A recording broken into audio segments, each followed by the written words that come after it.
कल्पना कीजिए, साल 1999, मई का महीना। हिमालय की बर्फीली चोटियों पर रात का अंधेरा फैला हुआ है। हवा में सिर्फ बर्फ के टुकड़ों की सरसराहट और दूर कहीं गोलियों की आवाजें। भारतीय जवान अपने खंदकों में दुब के ठंड से कांपते हुए दुश्मन का इंतजार कर रहे हैं। वे जानते नहीं कि उनके ऊपर मंडरा रहा खतरा सिर्फ पाकिस्तानी फौज नहीं, बल्कि एक ऐसा राज है जो सीमा पार से आ रहा है। एक राज जो सैकड़ों जिंदगियों को बचा सकता था या चुपचाप छीन सकता था। ये करगिल युद्ध की अनकही कहानी है, जब भारत और पाकिस्तान के बीच सियाचिन से लेकर द्रास तक की ऊंचाइयों पर खून बह रहा था।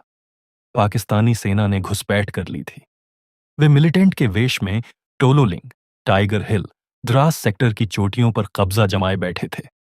ऑपरेशन विजय शुरू हो चुका था। भारतीय सेना ने जवाबी हमला तेज कर दिया, लेकिन दिल्ली में रिसर्च एंड एनालिसिस विंग यानी रॉ के एक गुप्त मॉनिटरिंग रूम में कुछ ऐसा हुआ जिसने पूरा युद्ध बदलने की कोशिश की। ठीक 2:17 बजे रेडियो ऑपरेटर राकेश शर्मा अपनी शिफ्ट में बैठा था। हेडफोन में सिर्फ स्टैटिक नॉइज। अचानक एक फीकी सी आवाज उभरी, सीमा पार से। आवाज उर्दू में थी, लेकिन कोडेड। अटैक 26 जुलाई, टाइगर हिल, 1800 मीटर, भारतीय पोजीशन, सब खत्म। फिर साइलेंस। राकेश की उंगलियां कांप गईं। उसने तुरंत रिकॉर्डिंग शुरू की। सिग्नल बहुत कमजोर था, जैसे कोई जान जोखिम में डालकर भेज रहा हो। रॉ के डिकोडिंग टीम को बुलाया गया। कमरे में तनाव हवा में तैरने लगा। क्या यह पाकिस्तानी फौज का ट्रैप था या कोई गद्दार जासूस जो भारत को चेतावना दे रहा था? डिकोडिंग में 3 घंटे लगे। सुबह 5:30 बजे रिपोर्ट तैयार हुई। खुलासा हैरान करने वाला था। ट्रांसमिशन में साफ बताया गया था, पाकिस्तानी आर्टिलरी की नई पोजीशन। अगले 48 घंटे में टाइगर हिल और आसपास के सेक्टर पर भारी हमला। भारतीय सेना की 18 ग्रेनेडियर्स और 8 जम्मू कश्मीर लाइट इन्फेंट्री की पोजीशन पूरी तरह एक्सपोज हो चुकी थी। अगर यह चेतावनी समय पर पहुंच जाती, तो तोपखाने की फायरिंग को एडजस्ट किया जा सकता था। हवाई हमले पहले से प्लान किए जा सकते थे। सैकड़ों जवान बच सकते थे। लेकिन रॉ का हेडक्वार्टर दिल्ली में। संदेश तुरंत मिलिट्री इंटेलिजेंस और आर्मी हेडक्वार्टर को भेजा गया। Phone calls, fax, encrypted message.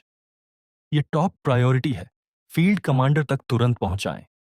लेकिन उस वक्त करगिल की ऊंचाइयों पर मौसम बिगड़ चुका था। सैटेलाइट कम्युनिकेशन डिस्टर्ब था। बर्फीली आंधी ने रेडियो लिंक तोड़ दिया। दिल्ली से लद्दाख तक का चेन ऑफ कमांड कागजी कार्यवाही में फंस गया।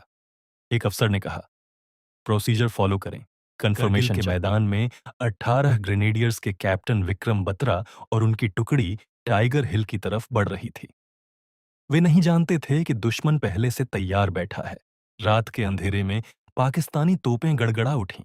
एक के बाद एक गोले गिरे। जवान चीखे, लेकिन आवाज बर्फ में दब गई। सर, बैकअप कहां है? रेडियो पर चीखें। लेकिन बैकअप नहीं आया, क्योंकि वह चेतावनी अभी भी रास्ते में थी। 24 जून की उस भयानक रात में टोलोलिंग सेक्टर में अकेली टुकड़ी फंस गई। दुश्मन की मशीन गनें गड़गड़ा रही थीं। रक्त बह रहा था। बर्फ लाल हो गई। एक जवान ने अपने साथी को गोद में उठाया और चिल्लाया, मां को बोलना। मैंने कोशिश की, लेकिन उसकी आवाज भी कहीं खो गई। दिल्ली में रॉ का रूम। राकेश शर्मा फोन पर चिल्ला रहा था, सर, ये रियल है। हमने क्रॉस चेक किया। पाकिस्तानी जनरल की आवाज मैच कर रही है। देरी मत कीजिए। लेकिन दूसरी तरफ सिर्फ साइलेंस। कमांड सेंटर में अफसर कह रहे थे, फील्ड यूनिट्स को पहले से इंस्ट्रक्शन है, अब बदलना मुश्किल। घंटे बीतते गए। 48 घंटे बाद जब वो चेतावनी आखिरकार टुकड़ी तक पहुंची, तो बहुत देर हो चुकी थी। टाइगर हिल की लड़ाई में 18 ग्रेनेडियर्स के 42 जवान शहीद हो चुके थे। आसपास के सेक्टर में और 100 से ज्यादा। पूरे ऑपरेशन की रणनीति हिल गई। पाकिस्तानी फौज ने फायदा उठाया। भारतीय सेना को दोबारा हमला प्लान करना पड़ा। हवाई हमले बढ़ाए गए, लेकिन कीमत सैकड़ों परिवारों की चीखें थीं। क्या आप कल्पना कर सकते हैं? वो माँ जो अपने बेटे का फोन इंतजार कर रही थी, वो पत्नी जो पत्र पढ़कर रो रही थी, और वो जवान जो आखिरी सांस में भी देश के लिए लड़ा।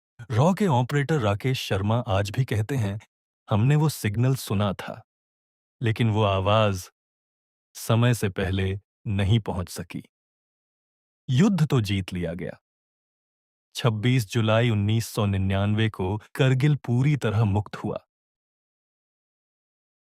लेकिन उस एक देरी ने इतनी कुर्बानियां मांगी कि इतिहास हमेशा याद रखेगा। करगिल युद्ध सिर्फ चोटियों की लड़ाई नहीं था, ये खुफिया जानकारी, कम्युनिकेशन और समय की लड़ाई भी थी। एक रहस्यमयी रेडियो ट्रांसमिशन ने सब कुछ बदलने की कोशिश की, लेकिन जब वह चेतावनी समय पर नहीं पहुंची, तो सैकड़ों जवान अमर हो गए। और हम हमेशा सतर्क रहने का सबक सीखा, क्योंकि वीरता अमर है, लेकिन एक छोटी सी देरी कभी-कभी पूरी रणनीति को चुपचाप निगल जाती है। जय हिंद।